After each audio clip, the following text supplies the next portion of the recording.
What's up, everybody? Welcome to another episode of the Soapbox. I'm Judius Pinkston, your host and your urban historian. And remember to like and subscribe if you like what you hear.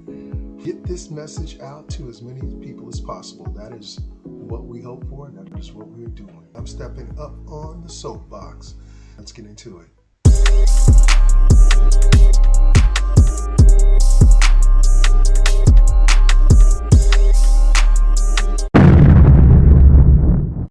If you're like me, you're curious about everything. You're curious about how people came into being. You're curious about how people got to America. You're curious about how the Indians or the Native Americans got here. You're curious about everything. And by the way, I should stop saying Indian because that's what Christopher Columbus said when he was traveling to India, took the wrong direction, landed in America by accident or the Caribbean, and then called them Indians and dared anyone to say anything different under threat of death.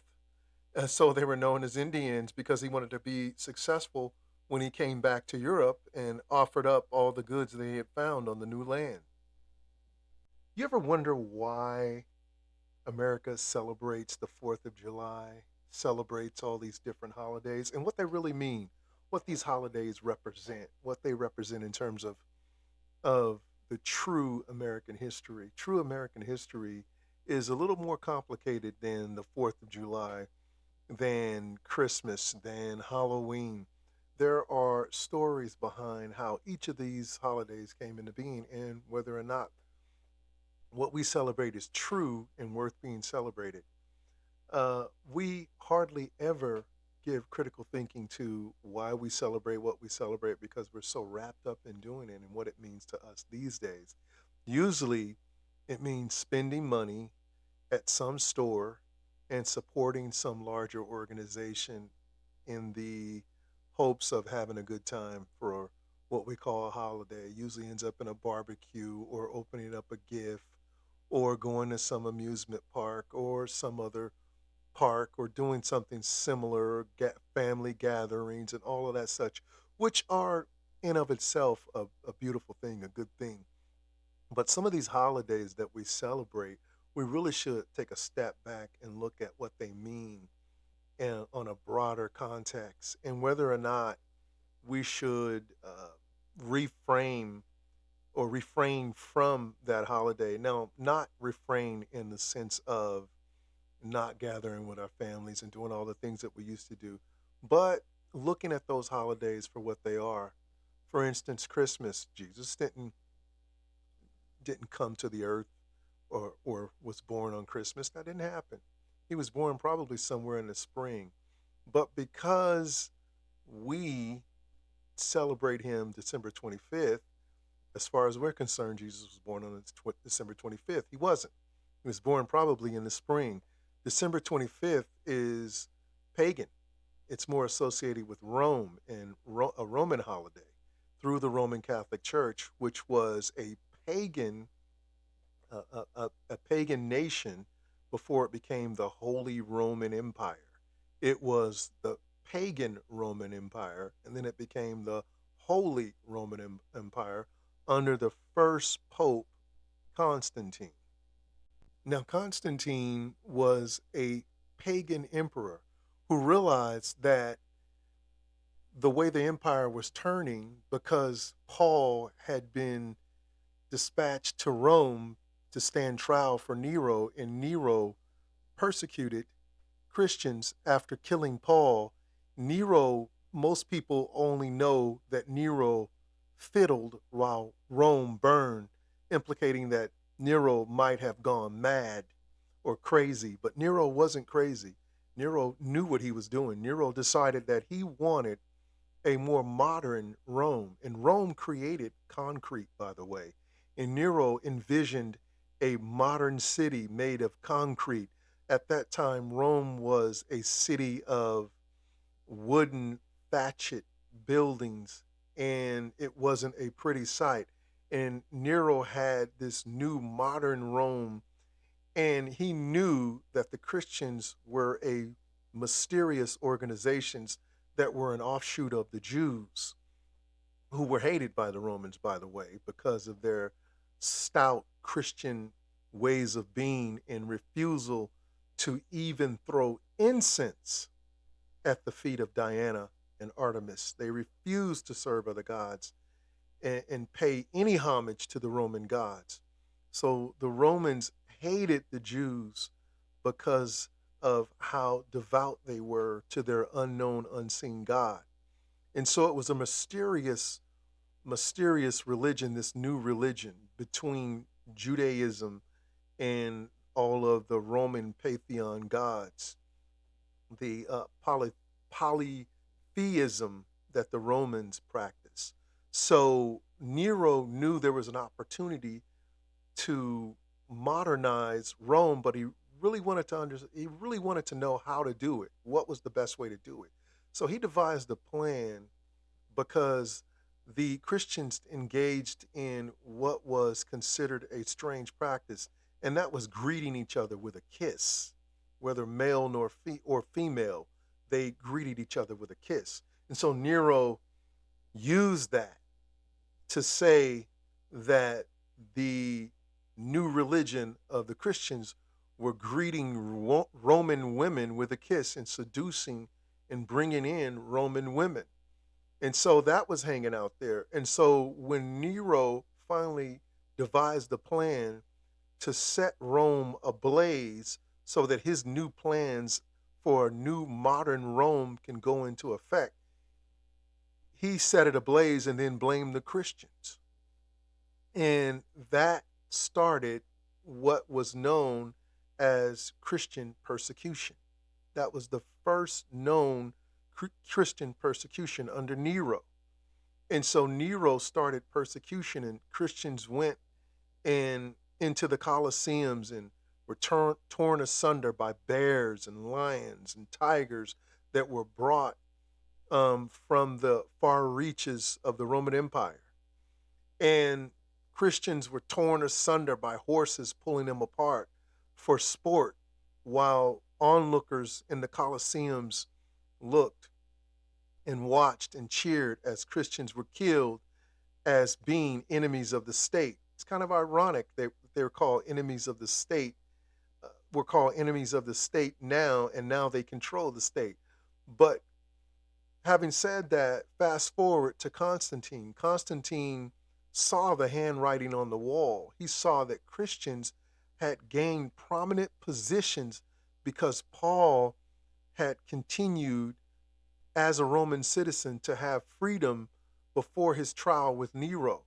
And he was proselytizing and witnessing in Rome, and many converted to Christianity. And during that time, these people who converted to Christianity had powerful seats in the Roman Empire. And so by the time of by the time of Constantine, it was no longer in the best interest of the empire to continue to persecute Christians. And Constantine saw the handwriting on the wall, so to speak. And so many historians believe that his move to Christianity was a political move rather than a religious move.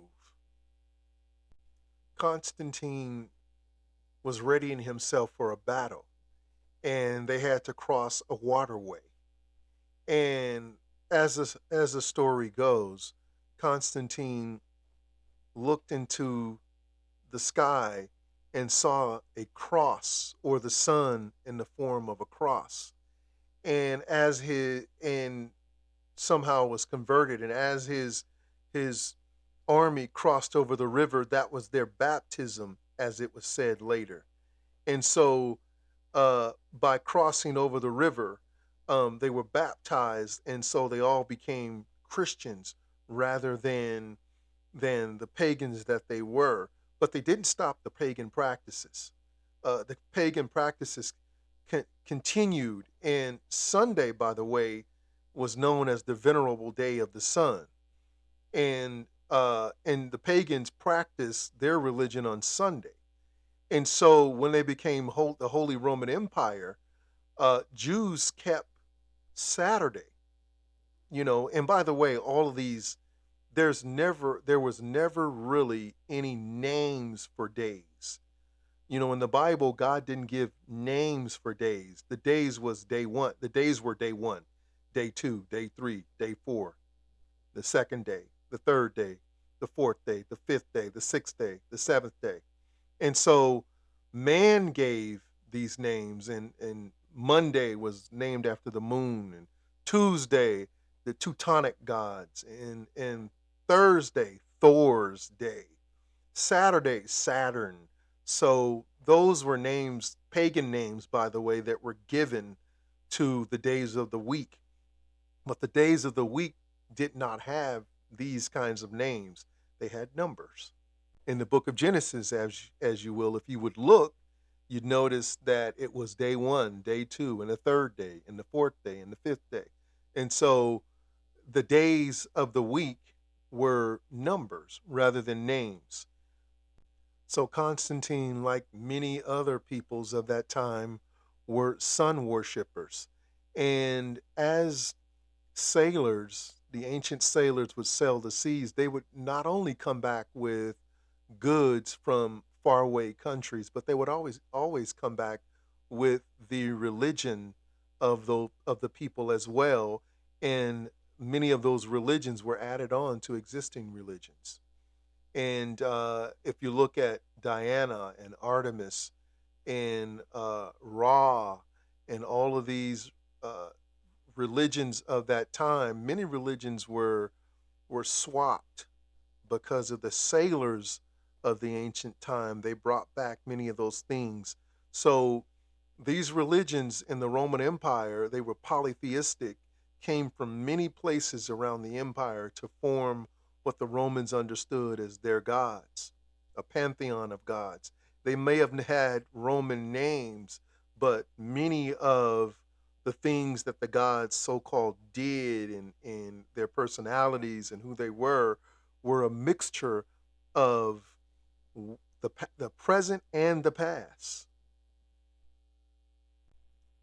And so the religion of the Jews and Christianity was known as religio illicite during that time because it was a forbidden religion. Constantine made it religio licite because he had become a Christian, and it was no longer a practice to persecute Christians during the time of Constantine. And so this new Christian religion spread across the Roman Empire. By the way, Constantine moved the the capital to Constantinople, which is today modern day Turkey, Istanbul, and he gifted the he became an emperor, and he was an emperor, by the way. I'm sorry, and he gifted the land back in Rome to the popery or the papal system, the system of the popes. It was said that Constantine never really stopped serving the sun gods. He continued to serve on the venerable day of the sun. And as a result, there was a law passed that anyone caught Judaizing would be punished. But that was much later after Constantine because people served on the Sabbath and on Sunday. The people who served on the Sabbath or still kept Saturday as the day of worship became known as Judaizers. Judaizers. And Judaizers were punished later on for keeping Jewish traditions. Jews were hated in the empire. And this hatred of Jews continued for generation after generation after generation. And Judaizers were punished. And then later on, we notice in the empire the the Inquisition, or what was known as the Spanish Inquisition, which the Grand Inquisitor, they were first looking for Muslims, uh, and then they began to turn it on Jews and Judaizers, anybody keeping the Sabbath or doing any keeping any Jewish traditions. And great persecution came under the Catholic Church during that time. And You can go online and look for yourself and see some of the torture tools. Some of them were unspeakable. Everyone know, well, a lot of people know about the Iron Maiden. They know about the rack, but there were others. In some places, they would take a cage and they would have this cage built to take hot coals, a small, small cage that could fit a rat. And they would take the cage and it had a sliding floor, and the cage was no more than maybe 8 inches all the way around or 10 inches around, and they would set it on the belly of a person, and then they would put hot coals with a rat, and they would pull the little metal floor out, set it on the belly, and have the hot coals, and the hot coals would heat up more and more and more as they would add coals, and then the rat would burrow down into the stomach. These are the things that the church has done over the centuries. And so I say that to say this, that the Catholic Church and the church as a whole, I'm a Christian, but that doesn't mean that I'm going to negate the truth because I'm a Christian. The Catholic Church and the church as a whole is responsible for some of the most heinous crimes against humanity ever. And they are also responsible for aiding and abetting slavery. They are the ones that wrote the papal bull to subject all the peoples of the New World to the church and enslave the African perpetually. That was a papal bull.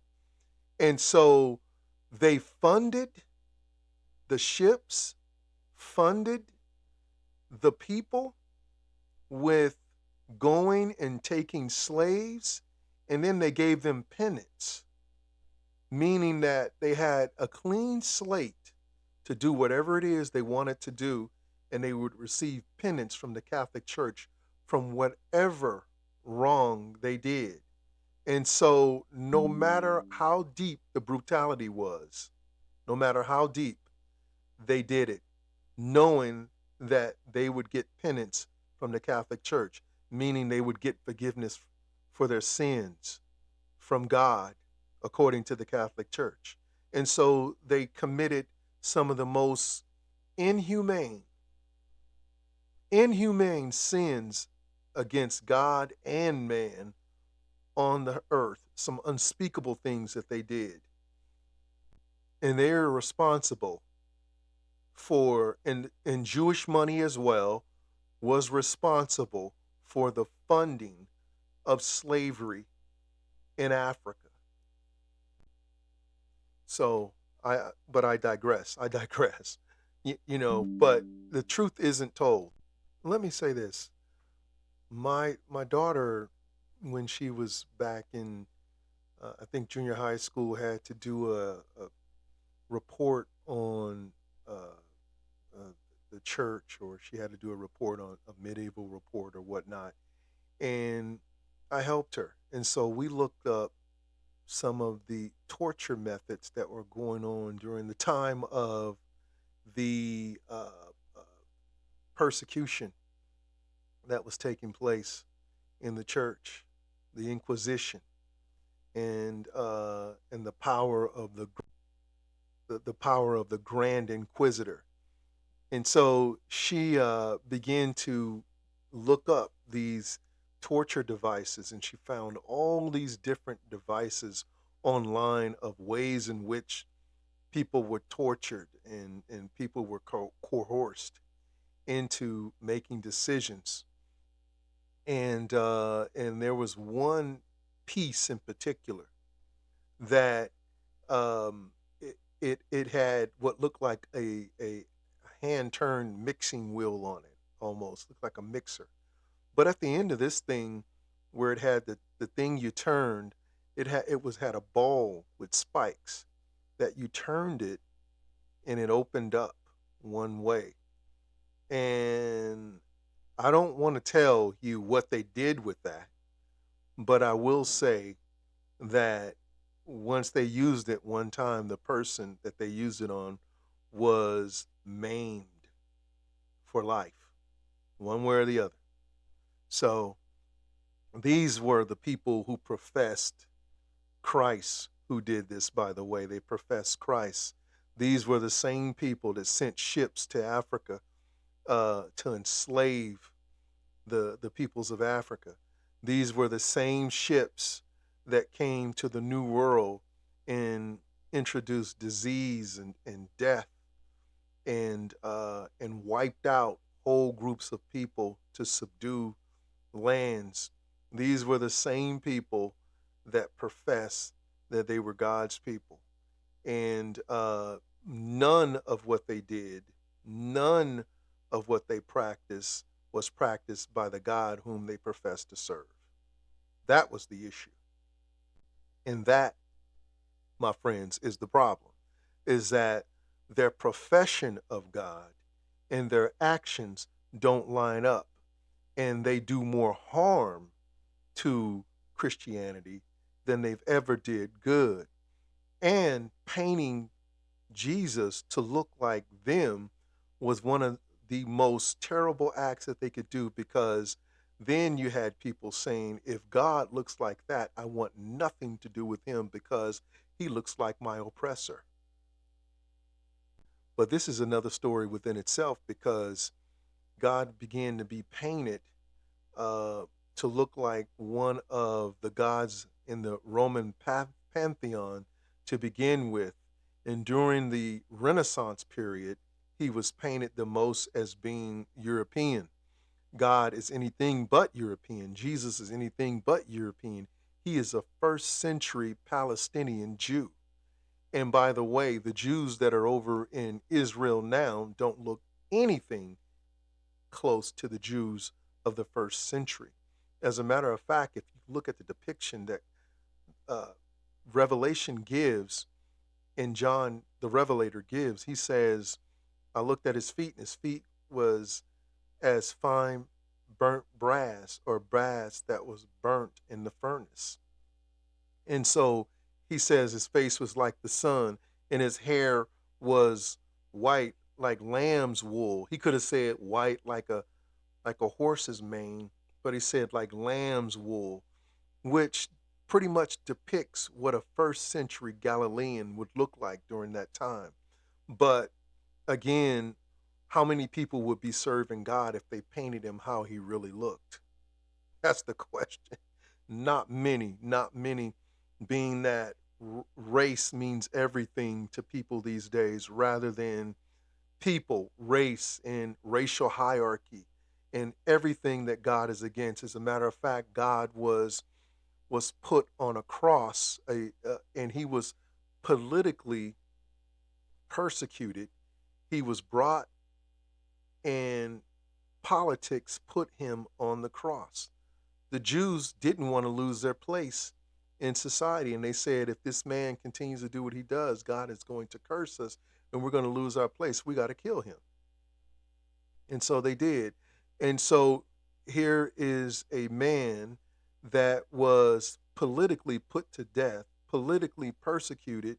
When he first came here, he was a political refugee because the angel came to Joseph and said, take the child and his mother and flee to Egypt because Herod seeks his life. If that is not a political refugee, I don't know what one is. And then Herod sent an army and wiped out every child 2 and under in where he thought Jesus was. And so not only did Jesus leave to escape political persecution, but death took place. And so all of the things that happened to Jesus and the way he was born, we always like to say, Jesus born in a manger. Well, just in case anyone out there wonders what a manger is a feeding trough for animals. And by the way, he was at in a barn, and he was in a barn because during that time there was a census that took place because the Roman Empire ruled the world, and they wanted to know how to assess groups of people, so they needed a count to know how much to assess certain places. And so Bethlehem was a census taking town. So those who were in that region under the Roman rule had to go to Bethlehem for census to be counted. And so that is the reason why a woman, just about full term, pregnant, got on a donkey and rode all the way to Bethlehem from Galilee because of Roman rule that came across that said everyone in that region had to go to Bethlehem for census taking. And by the way, because of Jesus's mysterious birth, virgin birth, it didn't mean that Mary did not suffer persecution and she did not suffer ridicule for having this child. Just think, this woman had a child, no man involved. And so Joseph was going to leave her and decided not to leave her because an angel said, and don't leave her, because that child was put there by the Holy Spirit. And so she had to suffer persecution. And part of that suffering, all of the whispering and the disrespect that she encountered, people don't think about that. And the fact that they were in a barn when all of the people that left Galilee, and here's this full term pregnant woman, and no one gave up their room for her.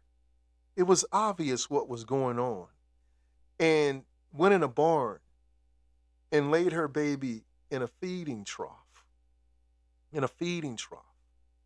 And so this is how Jesus came about. But I digress. The Roman Empire at that time was the most powerful, the most powerful empire ever, and probably no empire rivals it since. But this is the way in which Jesus was born, and just giving you a little background on things that we in society never really think about or take for granted. But I digress, and I go back to the Catholic Church. This is the Catholic Church before the Catholic Church. Catholic simply means universal or one. There was no other. There was no Protestant. There wasn't any other church. If you weren't Jewish, or if you weren't Jewish, or the Catholics had just formed. If you weren't Jewish, you were Catholic, and if you were, unless you were of Islam, unless you were Muslim. But I'm talking about the people who were closest. These people were either Jewish or they had become Catholic, and they weren't called Catholic yet. But Jews were despised. They were Christian, and later on they were known as Catholic.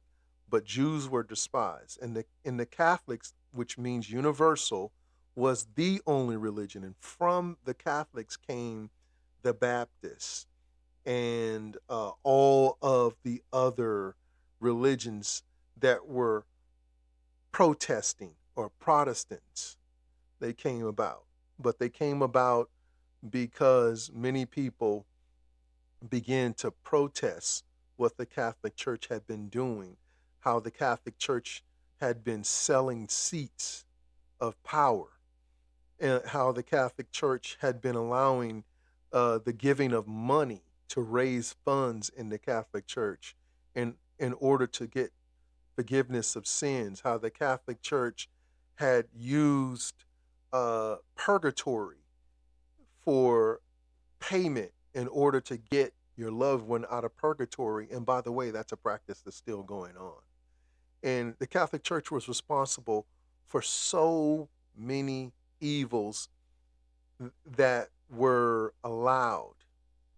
And we're going to be discussing a lot of those things later. We'll be discussing how we got our modern society and the ways in which we believe, and how church and Christianity is responsible for so many of those things, and how a lot of what we call Christianity doesn't align with the Bible. A lot of the culture and the ideas don't align with the Bible, and how we use the Bible to manipulate and empower some while we subjugate others. We'll be talking about that in the days to come.